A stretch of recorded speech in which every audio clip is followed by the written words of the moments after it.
నమస్కారం శ్రీధర్ సార్. నమస్తే అండి. మన దగ్గర అంటే ఉండేటువంటి స్టూడెంట్స్ అందరూ కూడా ఆ రైల్వే ప్రిపేర్ అయ్యేటువంటి వాళ్ళే. CBT 1 అయిపోయింది. 2 కోసం ఎగ్జాక్ట్‌గా ఎలా ప్రిపేర్ అవ్వాలి, ఏ విధంగా వెళ్తే బాగుంటుంది అనేటువంటి దాని మీద ఎక్కువగా ఎగర్లు వెయిట్ చేస్తున్నారు. అండ్ ప్రీవియస్ నేను చేసినటువంటి రైల్వేస్ మీద వీడియో నాకు అప్పుడు అంటే మీరు చెప్పేంత వరకు తెలియదు స్టూడెంట్స్లో ఎంత పెద్ద యాంగ్జైటీ ఇష్యూస్ ఉన్నాయి, వీటి మీద ఎలా ప్రిపేర్ అవ్వాలని దాని మీద అవగాహన ఉండట్లేదు అనేది.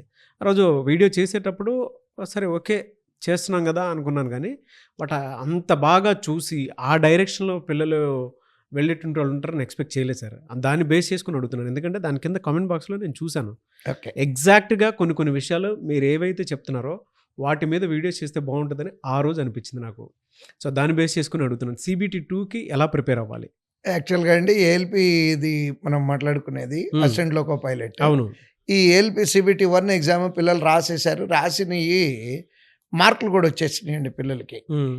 సో చాలా మంచి మార్కులు వచ్చిన పిల్లలు బోలెడంతమంది ఉన్నారు మన తెలుగు రాష్ట్రాల్లో.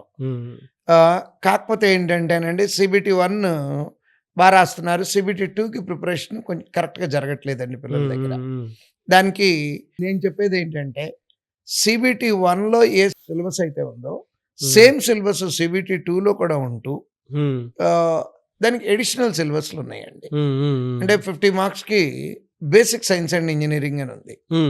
So basic science and engineering మంచి స్కోరింగ్ సబ్జెక్ట్ అండి అది. ఇంకోటి ఏంటంటే CBT 1 మార్కులు CBT 2కి క్వాలిఫై అవ్వడానికి పనికొచ్చాయే కానీ మెరిట్లో తీసుకునేవి కాదండి. అంటే దాంట్లో బోల్డెన్ మార్కులు వచ్చేసినాయి అని ఫీల్ అవ్వాల్సిన అవసరం లేదు. ఎన్ని వచ్చినా ఉపయోగం లేని మార్కులు అయ్యి క్వాలిఫై అవ్వడానికి మాత్రమే.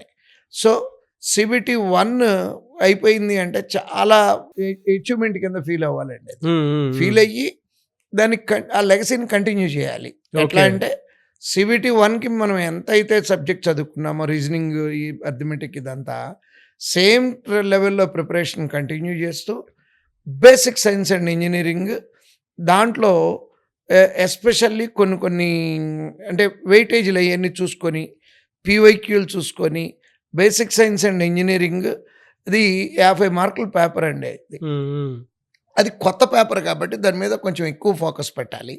దాంతోపాటుగా దీంట్లో ట్రేడ్ ఒకటి ఉంది. అంటే ట్రేడ్ పేపర్ అంటే పార్ట్ బిలో ఉంటుంది. CBT 2లో పార్ట్ బిలో ఉండేదండి అది. అది క్వాలిఫైయింగ్ నేచరు. పిల్లలు క్వాలిఫైయింగ్ నేచర్ కదా అని దాన్ని బాగా ఈజీగా తీసుకుంటున్నారండి.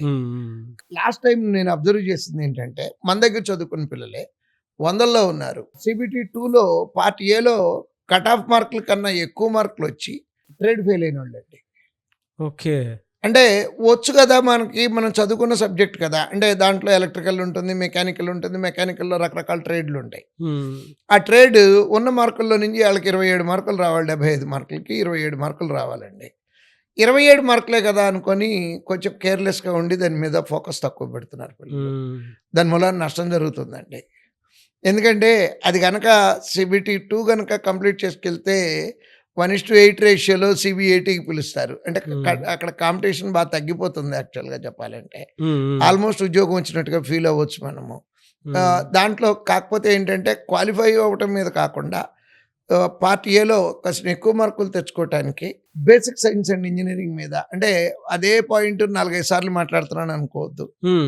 దానికి ఉన్న ఇంపార్టెన్స్ని బట్టి చెప్తున్నానండి. అవును సార్. అవును.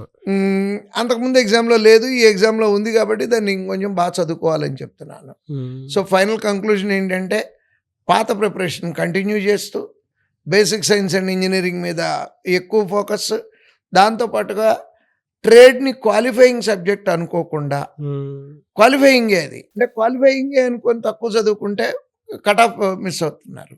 అది మిస్ అవ్వకుండా ఉండటం కోసం దాన్ని కూడా సీరియస్గా చదువుకున్నట్లయితే డెఫినెట్గా ఏఎల్పీలో CBT 2 మంచి స్కోర్తో క్లియర్ చేయటం వేరండి, మంచి స్కోర్తో క్లియర్ చేయటం వేరు. ఎందుకంటే ఈ వచ్చినటువంటి స్కోర్లో 75% మన జాబ్కి కావాల్సినటువంటి మార్కుల్లో కన్సిడరేషన్ వస్తుందండి. అందుకని స్కోర్ మీద కూడా ఫోకస్ పెట్టాలండి. ఈ రకంగా కనుక ప్రిపేర్ అయితే CBT 2 క్లియర్ చేయటం ఈజీ అవుతుందండి. Very good info sir. స్టూడెంట్స్కి అయితే అంటే ఇలాంటివి కావాలి sir. Last time same railway మీద నేను చేశాం కదా, దాని కింద కొన్ని కామెంట్ బాక్స్లో పెట్టడం జరిగింది. సో ఈసారి కూడా మీకు ఉండేటువంటి డౌట్స్ ఏదైనా ఉంటే మీరు కింద కామెంట్ బాక్స్లో పెట్టండి. నేను డెఫినెట్గా శ్రీధర్ సార్తో వీడియోస్ చేస్తాను. ఎనీవే సార్, థ్యాంక్ యూ అండి. Thank you so much. Thank you.